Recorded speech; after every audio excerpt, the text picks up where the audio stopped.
Cette vidéo est sponsorisée par OneFootball, l'appli numéro 1 sur le foot. L'actu, les résultats, tous les liens sont dans la description. Salut à tous, on se retrouve aujourd'hui pour l'épisode numéro 367 de l'After Zap Image. Première déclaration, c'est Cesc Fabregas qui nous parle un petit peu du niveau de la Ligue 1. Il nous dit il y a beaucoup de qualité, notamment chez les jeunes qui sont extrêmement talentueux. C'est un championnat très rapide, très fort. Je suis surpris que les jeunes n'ont pas peur de venir vous défier, vous dribbler. Pour quelqu'un qui a quand même connu le Barça ou encore Chelsea, je pense que c'était vraiment un challenge pour lui de venir en France, surtout avec l'AS Monaco qui était en position de relégable il y a à peu près 2 mois et demi.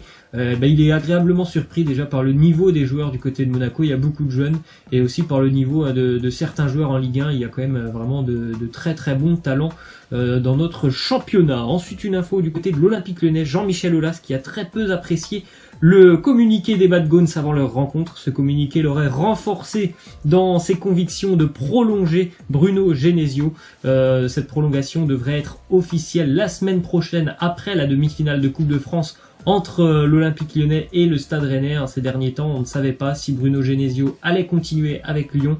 Bon bah voilà, depuis quelques jours maintenant, on a un petit peu, on va dire, changé de camp puisque on était plutôt proche d'un départ de Genesio. Maintenant, on est plutôt proche d'une prolongation de contrat. On attendra la semaine prochaine pour avoir une officialisation. Ensuite, une déclaration de Christophe Dugarry. Il nous dit Neymar, moi personnellement, je le vends. Enfin, je ne m'en sépare pas si je ne vois pas qui je peux recruter. Mais si tu prends 250 millions sur son transfert, plus son salaire, tu peux prendre 3 ou 4 costauds à côté. Oui, c'est un raisonnement qui est logique. Si tu arrives à vendre Neymar, forcément tu vas prendre, je sais pas, entre 250 millions et à peu près 300 millions d'euros. Donc forcément tu pourras investir correctement. Après, bon voilà, je pense que le Paris Saint-Germain, s'ils ont investi sur Neymar, c'est pas pour le revendre au bout de 2 ans. C'est pour tout simplement aller chercher la Ligue des Champions le plus rapidement possible. Ensuite, une autre info justement d'un joueur qui pourrait rejoindre le Paris Saint-Germain cet été, c'est Alan, le Brésilien, l'excellent milieu de terrain du Napoli qui aurait été convaincu par les nombreux Brésiliens du Paris Saint-Germain, et Thiago Silva, les Marquinhos,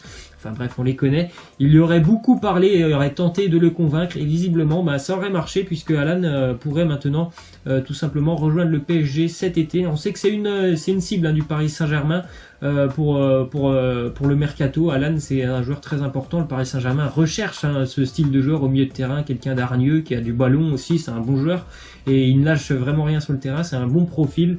Donc voilà, maintenant pour le Paris Saint-Germain, il faudrait peut-être transmettre une offre d'à peu près 60 millions d'euros. En tout cas, Alan semble très intéressé. Ensuite, une petite stat sur Lorient Van Guingamp qui jouera donc ce samedi face à Strasbourg en finale de Coupe de la Ligue. Guingamp est habitué depuis maintenant ces 10 dernières années. Guingamp a quand même remporté 2 coupes nationales, ce qui fait de Guingamp le 3e club sur les 10 dernières années à remporter au moins 2 coupes, devant Paris bien évidemment, Marseille qui est à 3, Guingamp et Bordeaux sont à 2. Donc voilà, petit avantage peut-être pour les Guingampais parce qu'ils ont une très grande expérience, on va dire, sur ces 10 dernières années des finales nationales. Strasbourg a déjà été en finale de Coupe de la Ligue, mais ça date d'il y a un peu plus longtemps. Après voilà, Strasbourg est aussi sur une très bonne année, Guingamp un peu plus compliqué, mais Guingamp a l'avantage d'avoir joué des finales il y a quelques années, donc bon, c'est assez serré quand même pour cette finale de Coupe de la Ligue. Ensuite, une stat aussi incroyable sur le stade de Reims. Seul le Barça fait mieux sur les séries actuellement d'invincibilité. Le Barça est à 16 matchs sans défaite en championnat. Le stade de Reims est 2e avec 13 matchs sans défaite. Je parle souvent du stade de Reims qui est assez incroyable. Pour un promu, c'est incroyable. Je crois qu'ils sont à 5 défaites cette saison en Ligue 1. 5 défaites pour un promu en 29 journées. C'est assez incroyable. Et voilà, cette série aussi vraiment pas mal. 13 matchs sans défaite pour les Rémois. Ensuite, une petite déclaration de Thibaut Courtois, le gardien du Real Madrid, qui nous parle d'Eden Hazard. Il nous dit: je crois que Hazard veut venir. Alors est-ce que ça se fera cet été? Il y a beaucoup de rumeurs autour du Real Madrid. En tout cas, Thibaut Courtois, lui, il connaît bien Eden Hazard. Il le côtoie aussi en sélection belge. Et pour lui, Eden Hazard a très très envie de revenir, enfin surtout de signer du côté du Real Madrid. Ensuite, une autre info, Ole Gunnar Solskjaer a été prolongé ce matin, enfin est devenu surtout l'entraîneur principal de Manchester United. Il a signé même un contrat avec Manchester. Donc voilà, pour Ole Gunnar Solskjaer, ce qu'il faut tout simplement pour le mercato, c'est déjà conserver Marcus Rashford et Paul Pogba. Ce sont deux joueurs, je pense, vraiment très très importants de son système. Le seul petit problème, c'est que Paul Pogba a déjà dit, par exemple, que voilà, pour lui, ce serait un rêve de signer du côté du Real Madrid, et forcément, son agent, Mino Raiola, a déjà demandé au Real Madrid un salaire de 16 millions d'euros pour que Pogba puisse s'engager avec le Real Madrid. On perd pas de temps du côté des affaires, du côté de Pogba et son agent. Après, il faut aussi savoir que vraiment Manchester United compte beaucoup sur Pogba pour le futur. Ils ont même envie, visiblement, de construire une équipe autour de Paul Pogba. Ce serait vraiment lui le pilier.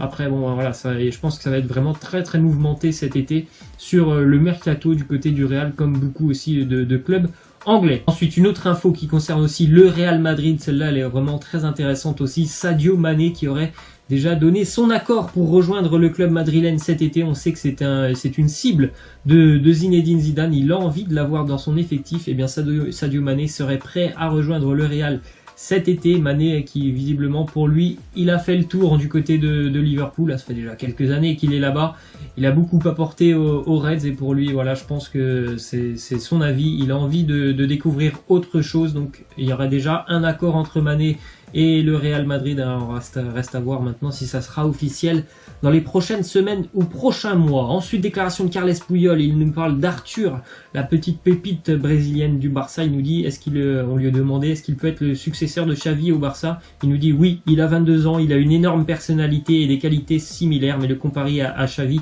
ce sont des grands mots. Nous parlons de l'un des meilleurs milieux de l'histoire, forcément. Xavi, bon, c'est une autre catégorie, mais vraiment, pour moi, c'est l'une des meilleures recrues du Barça depuis quelques années quand même, hein, ce Arthur, parce que franchement, au milieu de terrain, à son âge, il est vraiment très très doué, il apporte beaucoup de calme, de sérénité du côté du Barça. Il a aussi une vision du jeu assez incroyable, ça pourrait être vraiment, je pense, dans le futur, l'un des meilleurs milieux de terrain au monde. Ensuite, on a appris que le Barça serait ouvert à discuter avec n'importe quel club pour tout simplement vendre Philippe Coutinho s'il y a une offre d'à peu près 100 millions d'euros. Philippe Coutinho qui a eu quand même beaucoup de mal depuis son arrivée de Liverpool à s'imposer du côté du Barça. C'est vraiment compliqué pour lui, le Barça, donc pourrait être tenté de le laisser partir cet été s'il y a une grosse offre, hein, parce qu'on rappelle, j'ai plus le prix en tête, mais c'était très cher, hein, pour le Barça lorsqu'il l'avait recruté. Ensuite, une autre info du côté du Barça qui s'intéresse, le Barça recherche des latéraux.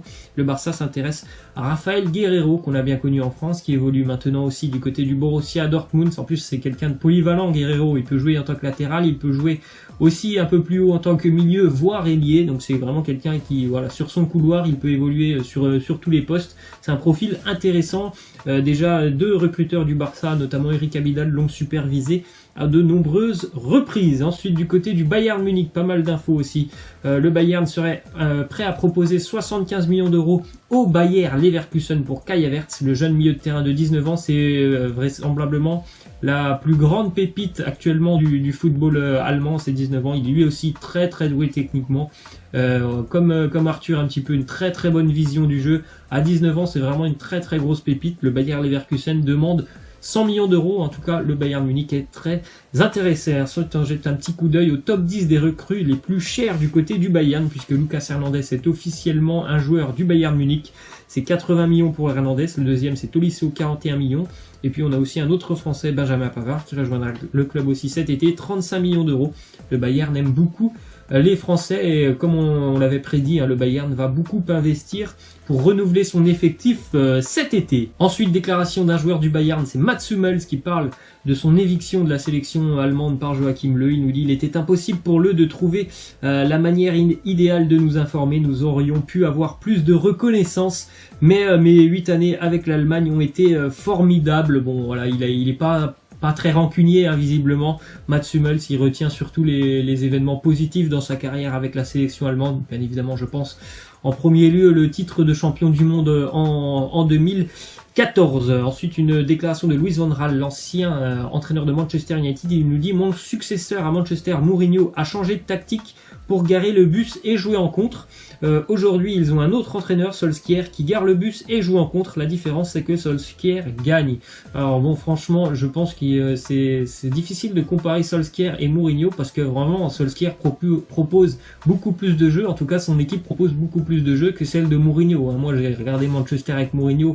C'était vraiment triste à voir. J'ai regardé aussi Manchester avec Solskjaer. Bon, je parle pas du match face au Paris Saint-Germain, là c'était vraiment à part, mais en première ligue, ça propose quand même beaucoup plus de jeux avec Solskjaer, je trouve, qu'avec José Mourinho, même si c'est vraiment aussi des systèmes assez défensifs où il faut déjà très bien défendre. Ensuite, une petite info d'Alexandre Pato qui rejoint Sao Paulo. Il était libre de tout contrat, l'ancien joueur du Milan AC, Alexandre Pato, qui retourne au Brésil avec Sao Paulo. Ensuite, une petite info qui concerne la sélection italienne. On sait que Fabio Quagliarella est devenu le joueur italien le plus âgé à marquer avec la Squadra Azzurra à 36 ans. Il y a un petit classement, donc on voit les joueurs assez âgés, notamment 35 pour Panucci, 34 pour Di Natale, Cannavaro ou encore Pirlo. Beaucoup d'expérience en général du côté de la sélection italienne. Voilà, moi je vous laisse et je vous dis à demain. Ciao!